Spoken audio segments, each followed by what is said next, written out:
One stormy night, Jack Tanner realized he'd won the lottery.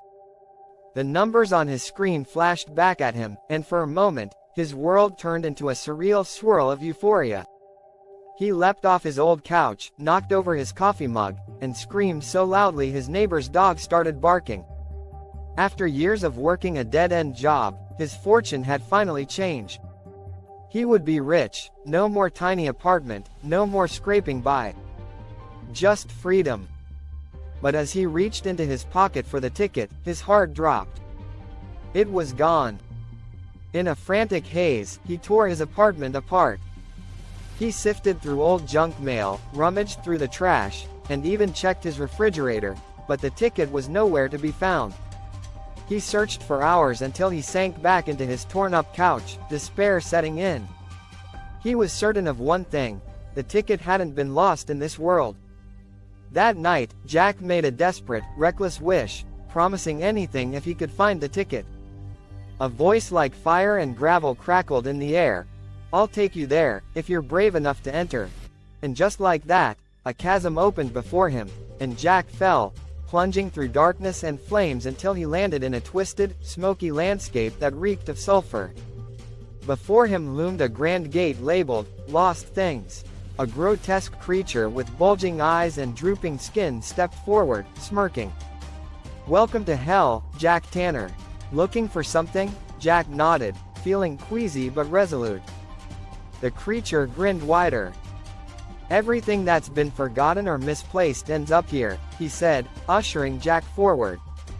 "Lost fortunes, broken promises, faded dreams, they're all here somewhere. Just be prepared to pay the price." Jack gulped and followed him deeper into the underworld. He passed towering mountains of missing socks, broken toys, and forgotten homework assignments.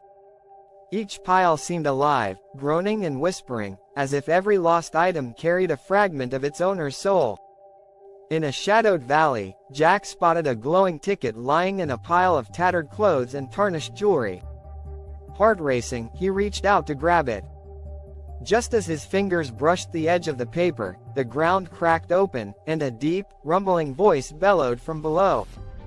"Did you think it would be that easy, Jack Tanner?" He was face to face with a monstrous figure, some dark lord of the underworld who looked like he was made of molten rock and pure hatred. Flames flickered in his eyes as he examined Jack, his voice heavy with dark amusement. "You can have the ticket, but it comes with a trade.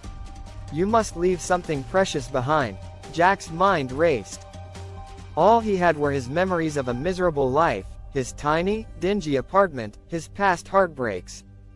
Yet, as he thought about it, he knew there was only one thing he truly valued: his own freedom. "Fine," Jack said, his voice barely a whisper, "take it." The demon's grin widened. With a flick of his hand, the ground beneath Jack opened into an abyss. As he fell, he clutched the ticket close, feeling its warmth. Back in his apartment, he snapped awake, the ticket in hand.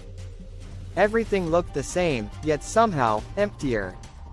He'd gotten what he wanted, and for a while, he reveled in the freedom that his newfound fortune gave him. But as the days passed, he noticed something was missing.